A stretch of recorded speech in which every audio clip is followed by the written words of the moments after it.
Okay, Pat, welcome, welcome, welcome. We're going live. And I thought there wasn't going to be a whole lot of changes this week, but turns out there may be. Yeah. Well, there is. Yeah. I mean, it's how you doing, by the way? I'm doing good. I was a couple numbers that jumped out at me this week was Redfin came out and they said that there was a 143% increase in homes that were taken off the market. So in other words, people had just said, I'm gonna wait this out, which we've been seeing. And Yep. and there's a lot of people I know that I've talked to that just say, well, I'm gonna wait. This looks really unstable. I'm waiting. The puzzling part is I've seen some people that have a house they want to sell, but they want to wait for the house's prices to come down. And but that means the house that you're in is going to be worth less too. So, if you see something you like now, you might as well pull the trigger because houses are still selling.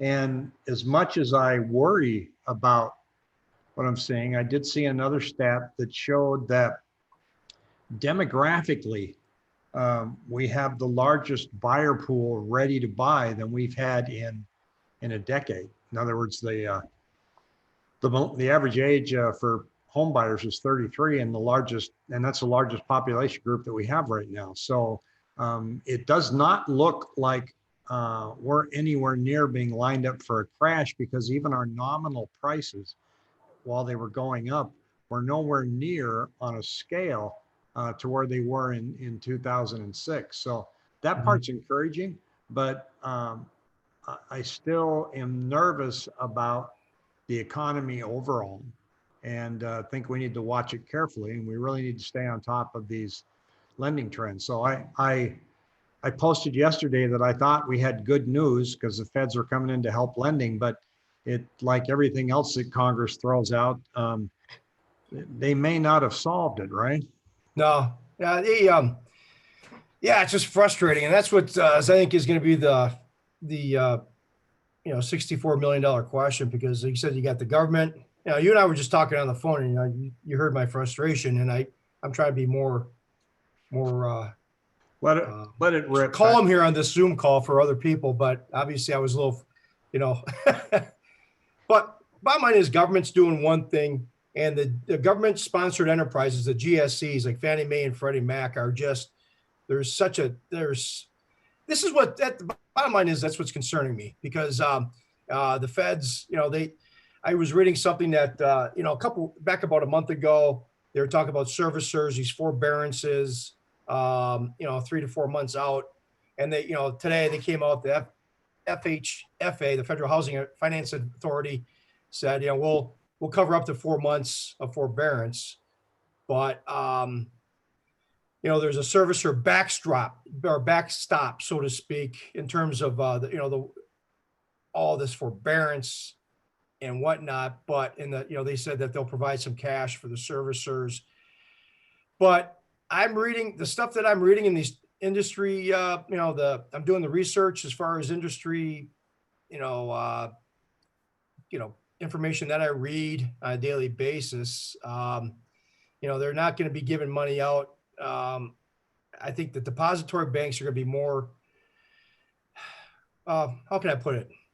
Bottom line is, the mortgage banks, independent mortgage banks, and the brokers are not going to be as supported as, say, the big banks, Chase, B of A, Wells, and it just seems like there's this push to squeeze some people out of the business. That's just my take on it, just reading the information, because what they're saying is they're going to, any cash outs, or if you did a loan, a purchase just recently that, say just in a month is going to go into forbearance, we'll take that off your hands for 5 points. And if you did a cash out that goes into forbearance, it'll be 7 points. We'll take that off your hands. So that's, there's money exchange between, once we originate the loan, the servicer, and, who's going to buy what and what they charge for, these loans go along the process in the pipeline, and everybody charges certain things for certain loans along the process. And when you get to the end of the loan, end of the pipeline is the Fannie Mae, Freddie Mac, and the government sponsored enterprises. They're going to they're going to have everybody pay for those forbearances and all that money, and it's going to come down. I mean, the bottom line is all this stuff. If people don't, they can't make their payment. Everybody takes their part and makes the payment, and they can obviously minimize these forbearances, because the bottom line is the cost to the end consumer is going to go up, because if they squeeze these independent mortgage bankers and brokers out, obviously there will be some fallout. There'll be less competition. And I just heard on this one conference call today, it's like, yeah, you squeeze the competition and then banks can say, this is what your rate's going to be, instead of being competitive. So then consumers going to be hurt. We should be seeing rates coming down right now based on the charts, and they're not because of the chaos. The volatility premium is built into these rates still. I mean, some days I'm seeing decent rates for the most part. It's frustrating because based on where the mortgage-backed security market is and the treasury market, the gap between the treasury market and the mortgage-backed security market is huge. Because the MBS, the mortgage-backed security market, is all that big gap is the volatility premium that all these lenders and money, the money guys are pricing in, saying, well, I get paid on this mortgage, and they'll get paid on the treasury, but they won't, maybe they won't get paid on the mortgage-backed security. So it's basically risk-reward ratio. If the risk is I'm not going to get paid, obviously the bottom line is I'm going to charge more because I'm taking more risk. Yeah. That's what's priced into the interest rates right now, which is frustrating because rates, have been mid, they're not bad. Some days, you're looking mid to high threes for, it just depends what bank you're at and what the pricing, but technically these rates should probably be in the high twos, mid to high twos based on the mortgage-backed security market, like you said. But to go back to what you said, the volatility premium is just still basically called the forbearance volatility premium in these interest rates. I've been telling some people, actually a number of people that have called me, I've gotten several calls on refis. I'm not opposed to waiting a little bit to kind of let this volatility shake out. And once we get some normalcy, but, and I think we're going to see a dip the next 3 to 4 months. We still have 3 months to go on this forbearance stuff. And do you want me to go into what I heard, on the forbearance real quick as far as? Yeah, because I just what we touched on last time was, the federal government came out and they told servicers to not report forbearances as missed payments to credit agencies. And you had warned us since the first day we met online here, saying, yeah, they won't do that, but they're still going to put a note at the bottom of the file, and people will see that. But you've got more stuff. Yeah. Let me just clarify something what you just said, though. We met online professionally and not on Match.com. Oh, yeah, okay. I just want to clarify that for people who are watching. That's our next video. Okay. Now, it wasn't on Match.com or anything. It wasn't couples.com or anything like that. It was we met, Yeah, gotcha. All right, I had to get that a little funny. Yeah, the forbearance, I showed you that. I think I sent you that one day. I saw a snapshot of a lady, a gentleman of mine, a buddy of mine had a lady that went into forbearance last month, and she had on her credit report, it was a 30-day late on her credit report. 30-day late. And it said this loan is in forbearance. I should pull it up on the phone, but I can't. But so that was, remember that we talked a couple of, we've been warning people last couple months, since we've been doing these, that it's going to be a tricky road. They're making it sound too easy, and I think it's going to come back to bite people. So they can't get the free ride in the car. I mean, they just got to try to refrain from that because, but to go back, I was talking to a gal today, they're saying, there's probably gonna be lenders that are saying, if you got a forbearance, number one, you can't do anything. One thing they might do is say, you can't do anything for 12 months, refinance or purchase. You got to wait 12 months. First I heard they said, you got to be out of number one, you got to be out of forbearance. But then they also might say, you got to wait 12 months waiting period. That's one thing. But if your loan is modified, people got to consider this. If once you go into forbearance, and then let's say at the end of those 4 months, you modify your loan and put that on the end of the loan. If your loan is modified, I've heard this, and I haven't seen it, obviously in specific writing, but based on my experience, that modification is almost considered like a short sale. And short sales are, 2 to 3, 4 year waiting period, depending on what loan program. So we're going to exasperate our inventory problem because there's going to be a percentage of people out there that recovered and want to sell, but they won't be able to buy because of how they got dinged on their forbearance. Exactly. So those, we're at, last week we were at 14,300 homes, and today we're 14,400. I mean, it's just muddling along. We're still selling homes, but you can see tightening coming. And I sincerely think that the next 90 days tell us everything. Yep. And but at the same time, we should not let go of the mindset. I mean, I bought my home in 96. I've since, sold it. But I bought it in 96 and I paid $212,000 for it. Now, if I'd have stayed put, despite all the ups and downs that we've had and even the crash, I'd be terrific. Even if prices went down 20% right now, I'd be sitting in the catbird seat. I mean, it'd be great because the house would be almost paid off, probably just within just a few years of being paid off, and worth roughly, that house is worth almost $600,000 now. Yeah.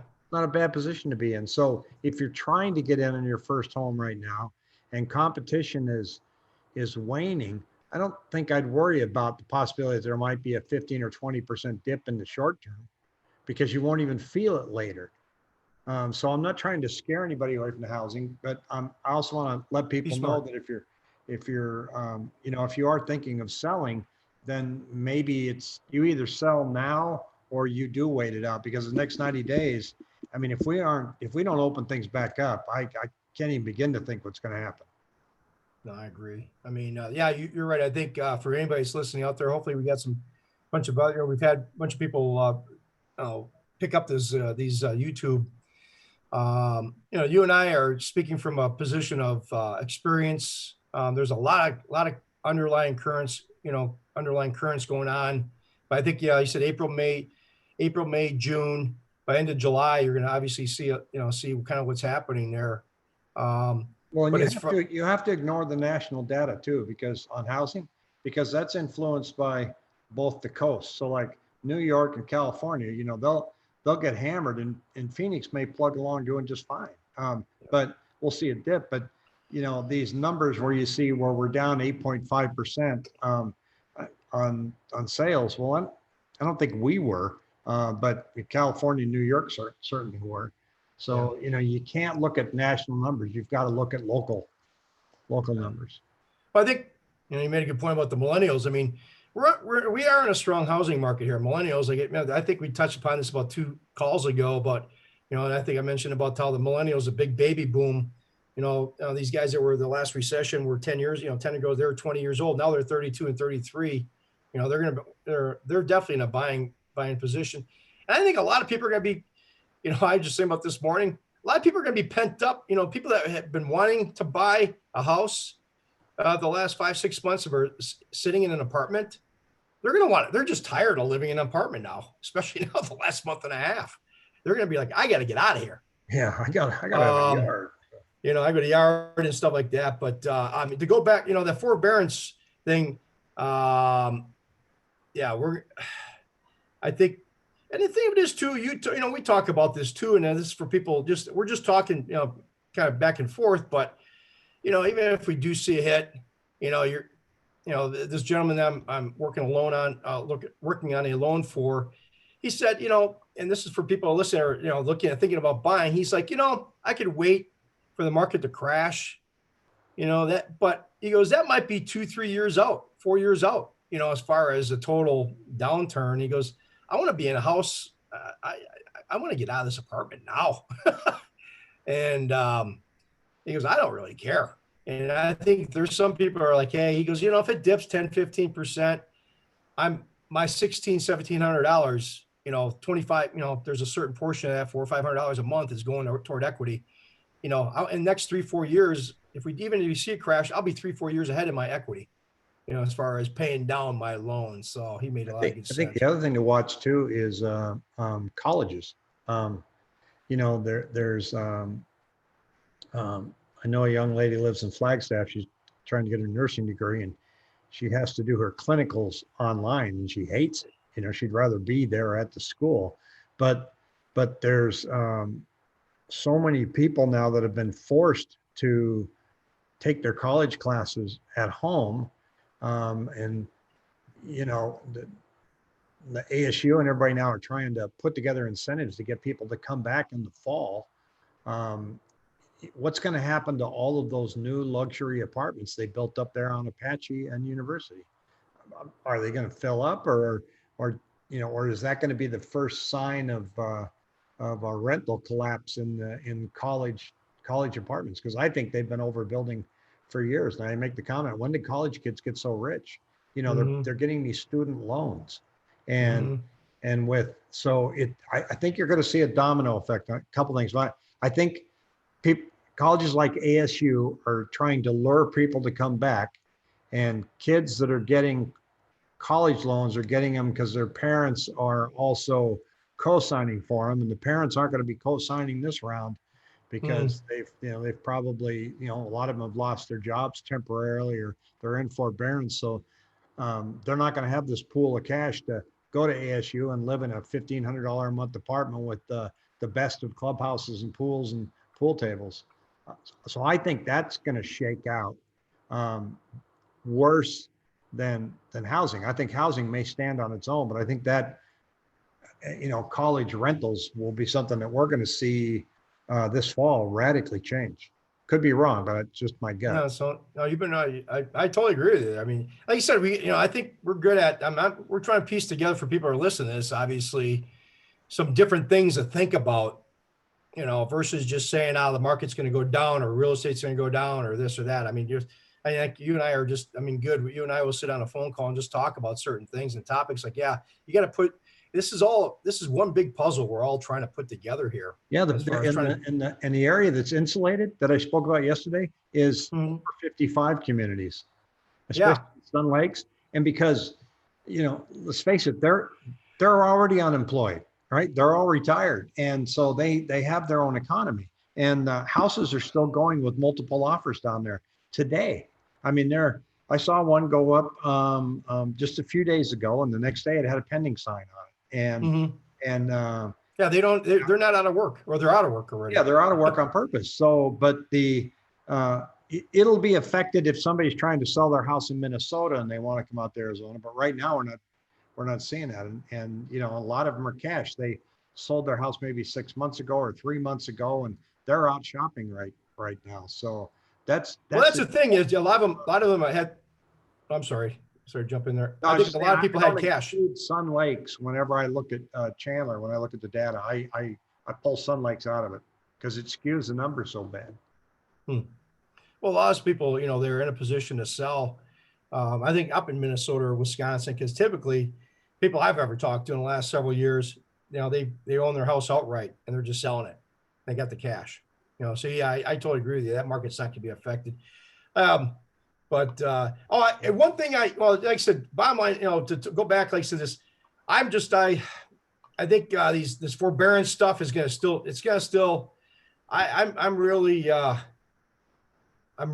intrigued by how this is going to really shake out, because the bottom line is whatever shakes out on these governments, sponsored enterprises, the GSEs, Fannie Mae, Freddie Mac, whatever shakes out there, but which just really frustrates me is that, as we talked about on the phone, who's going to be hurt the most, and hurt, obviously in the end game is going to be the consumer, which is sad. It's frustrating. I'm just going to publicly say that. A lot of turf wars. Describe it as turf wars going on out there in the lending industry. What's that?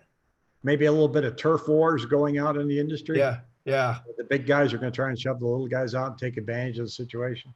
I don't know. Hopefully, I think we've got enough. There's enough. The mortgage brokers and independent mortgage bankers have got enough power, behind them. But the banks, They got the lobbies, but so it's gonna be it's frustrating, interesting position. I'm kind of internally frustrated now. I'm more frustrated internally than I am showing on the Zoom phone call, because as I was telling you, I'm just really just frustrated as far as the pricing. But I think things will shake out pricing wise. I'm telling people, on refis, I think they will, settle down. It's still a good time to buy. Hey, I did want. Remember, I told you about this on the phone. I picked up this. Well, two things. Yeah, I saw, which was interesting. There's more. Did you see this on Fox Business? On Fox, well, there was 22.78 million jobs created in the past 10 years. And just to put in perspective, there's 26.5 million jobs lost in the last 5 weeks. That's pretty interesting. I see a lot of commentaries and a lot of videos in the industry and a lot of Facebook posts, and I just can't jump in with the crowd that says, relax, everything's going to be fine. My spidey sense tells me it's going to be a rough ride for a long time. Yeah. I mean, yeah. I've been in sales for a long time. I've been in real estate about 7 years now, but I've certainly bought and sold my share of houses, and another, I'm really going to sidestep here, but I had another conversation yesterday with a gal, and she asked me, she goes, why does it take so long for the grocery stores to get caught up? Now, I was a director of sales for Oral Wheat Bread, and I worked for them for 35 years. And so I look at bread and I look at everything that comes to the grocery store comes from some type of production line, right? And you can almost view that everybody wants their plant to be at 85 to 90% capacity to optimize, their profits. So 85 to 90%. So if all of a sudden everybody's bought all of your product, you've only got 10% more capacity. So in the bread business, it's not like you can go in and expand the bakery next week. And like I used to tell people when I delivered, I said, I don't have an oven in the truck. I can't bake you something now.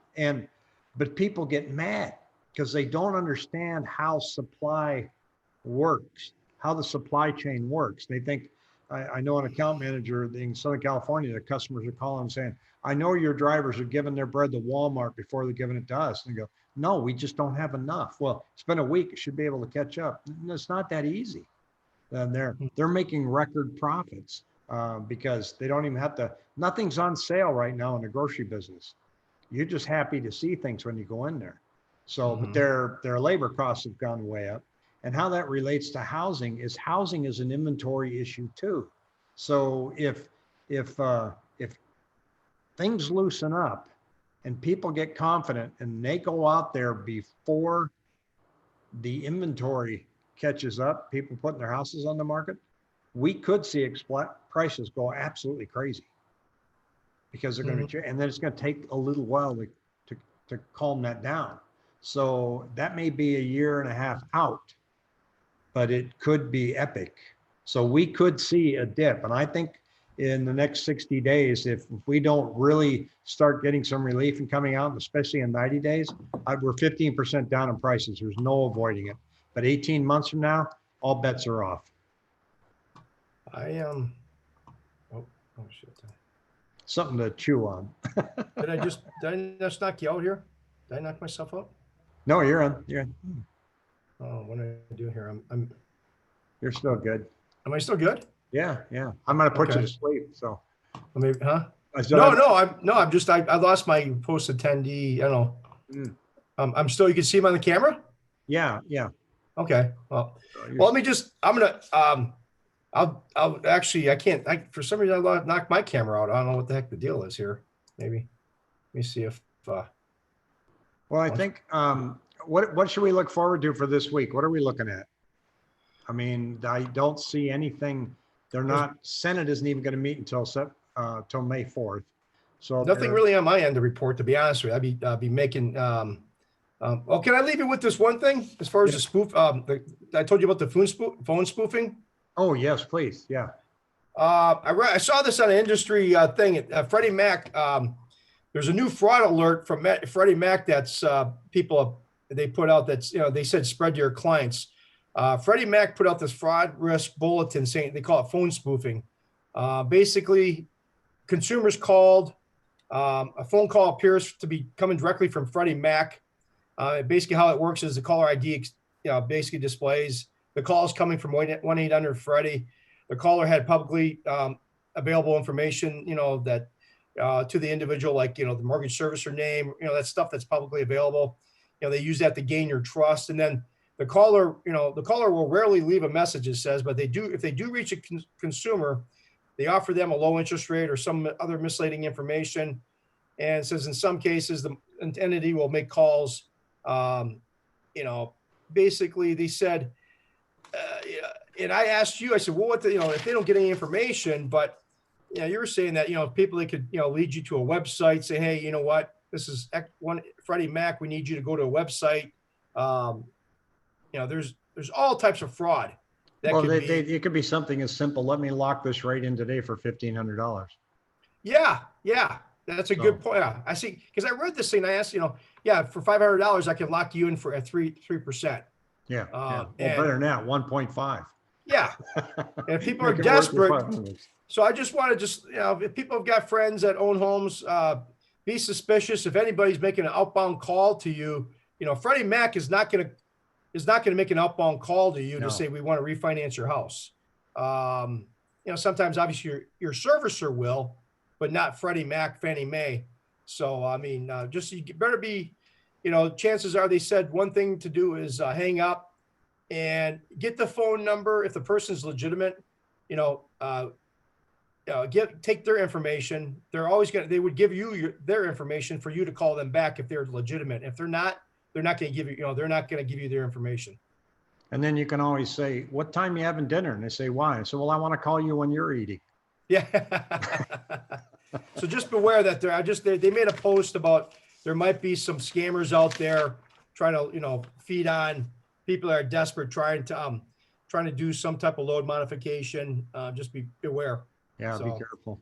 But other than that, I don't see anything on the horizon right now. Just trying to keep the tabs on the market as far as rates. Rates have been stable, and this forbearance, the servicing still has time to run out because we've only been in this this ball game for like the last 40-45 days. It still is going to have time to run. And I think we're in inning 2. We're in the middle of the second inning, bottom of the second maybe. Yeah. I agree. So, all right. Well, I will see you on here next week, and thanks for attending. All right, buddy. Have a good one. Thanks, Mel. Bye-bye.